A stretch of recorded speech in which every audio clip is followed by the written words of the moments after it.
이마트 2025년 2분기 실적, 이걸 좀 미리 볼 수 있는 지난 5월 데이터가 나왔는데요. 상당히 흥미롭습니다. 할인점하고 트레이더스, 둘 다 기존점 매출이 다시 플러스로 돌아섰어요. 네, 수치 자체는 나왔죠. 특히 중요한 건 그 고객 한 명이 와서 얼마 쓰는지, 객단가 있잖아요. 이게 1년 만에 상승세로 딱 돌아섰다는 거예요.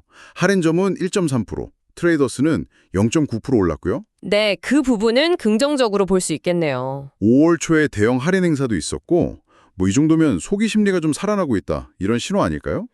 글쎄요, 5월 수치만 놓고 보면 분명 좋긴 한데 이게 진짜 소비 회복의 시작인지는 조금 더 지켜봐야 할 것 같습니다. 아시다시피 5월에는 작년보다 공휴일이 하루 더 있었잖아요. 그 영향도 분명히 있었을 거고요. 아, 공휴일 효과. 네, 그래서 약간 반짝 효과일 수 있다는 겁니다. 그리고 더 봐야 할 게 트레이더스 같은 경우에요. 가전이나 의류 같은 비식품 쪽 매출은 오히려 0.4% 줄었어요. 역신장했죠. 아, 비식품은 좀 부진했군요. 네, 여전히 그 먹거리 판매에 크게 의존하고 있다는 건데 이게 한쪽에만 너무 치우친 성장은 언제든 좀 불안 요소가 될 수 있거든요. 그래도 수익성 자체를 개선하려는 노력은 좀 성과가 보이는 것 같아요. 이마트랑 트레이더스가 물건 같이 사면서 비용 줄이는 거예요. 통합 매입. 아, 통합 매입 효과 말씀이시죠? 네, 이걸로 1분기에만 200억 원 넘게 이익 개선 효과가 있었다고 하고 올해 전체로는 1,000억 원 개선 목표라고 하더라고요. 실제로 그래서 물건 팔아서 원가 빼고 남는 이익, 그 GPM이라고 하죠. 매출 총 이익률.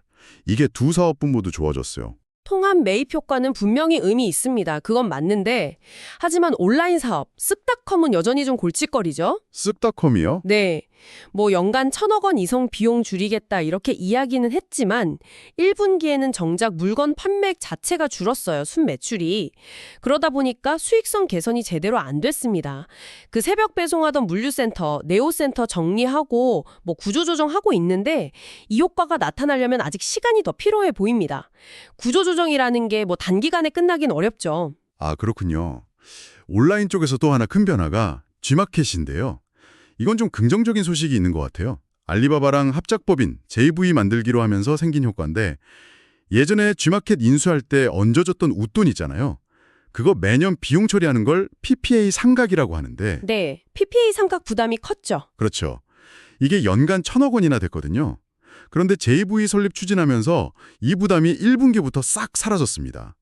앞으로는 연간 600억 원 정도만 관련 비용으로 인식하면 된다고 하니 재무적으로는 확실히 숨통이 트이는 거죠. 아, 그 부분은 근데 아직 안심하긴 좀 이릅니다. 그런가요? 네, G마켓 JV는 아직 정부의 기업 결합 심사를 통과해야 하거든요. 이게 여러 이슈 때문에 좀 지연될 가능성도 있고요. 그리고 설령 통과된다 하더라도 지분은 5대5지만 이사회 구성은 알리바바 쪽에 한 명 더 많아요. 아, 이사회 구성이요? 네, 이건 결국 중요한 의사결정에서 알리바바 영향력이 더 크다는 의미고 이마트가 주도권을 갖기 어려워질 수 있다는 거죠. 이렇게 되면 이마트는 JV 실적을 뭐랄까 우리 회사 실적으로 직접 반영 못하고 투자한 지분만큼만 손익 따지는 지분법으로만 인식하게 됩니다. 여러모로 좀 복잡한 상황이에요. 아, 지분법으로만 인식하게 되는군요. 그럼 이제 각 사업부별 상황을 좀 더 자세히 볼까요? 할인점이랑 트레이더스. 하반기에 트레이더스 매장 1구 새로 열 계획이고 특히 4분기가 좀 기대돼요.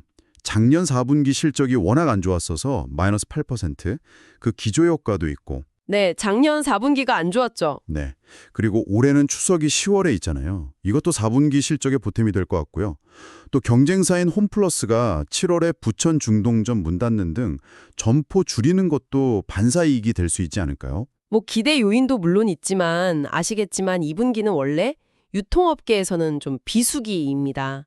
5월 가정의 달 빼고는 큰 행사가 없죠. 그리고 정부가 대형마트 의무 휴업일을 평일로 바꾸거나 아예 더 늘리려는 그런 규제 움직임도 변수고요. 아, 규제 리스크. 네. 만약에 규제가 강화되면 최악의 경우엔 전체 매출의 한 1% 정도 타격이 있을 수 있다. 뭐 이런 분석도 나오더라고요. 그렇군요. 다음은 스타벅스인데요. 여기는 그래도 꾸준히 성장하는 모습 아닌가요? 올해 매장 120개 새로 열고 기존 매장 매출도 1.5% 늘린다는 목표잖아요.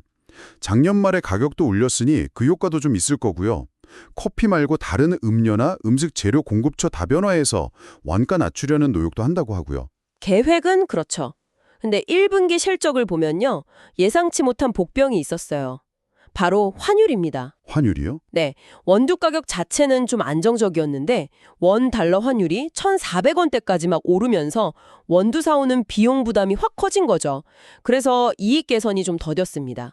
환율이 평균 1,350원 아래로 좀 안정되어야 스타벅스의 수익성 개선 효과가 본격적으로 나타날 수 있을 겁니다. 아, 환율이 문제였군요.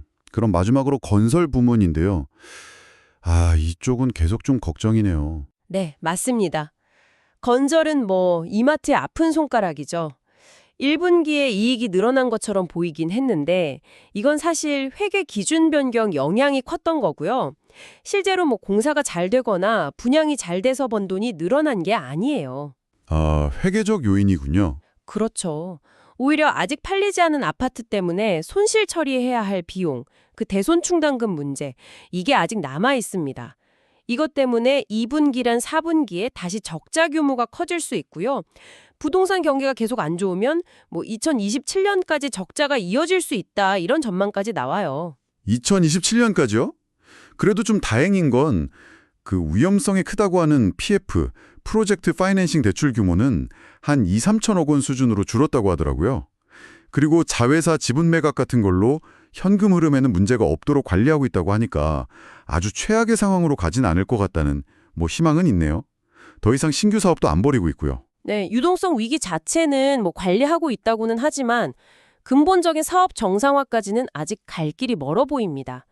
아파트 분양률이 70% 중반까지 올라왔다고는 해도 여전히 안 팔린 물량에 대한 리스크는 계속 남아있는 상태죠. 네, 이렇게 여러 어려운 상황 속에서도 이마트는 올해 영업이익 5천억 원, 그리고 3년 뒤엔 2027년에는 1조 원 달성하겠다는 목표는 바꾸지 않고 있어요. 앞서 말한 통합 매입 효과나 구조조정 성과, 이런 거에 대한 자신감이 있다는 뜻이겠죠? 목표는 원대합니다만 앞서 저희가 쭉 이야기 나눴듯이 변수가 너무 많습니다. 소비 심리가 정말 살아날지, 환율이나 부동산 경기는 또 어떻게 될지, 그리고 G마켓 JV는 계획대로 잘 진행될지, 이런 불확실성이 여전해서요.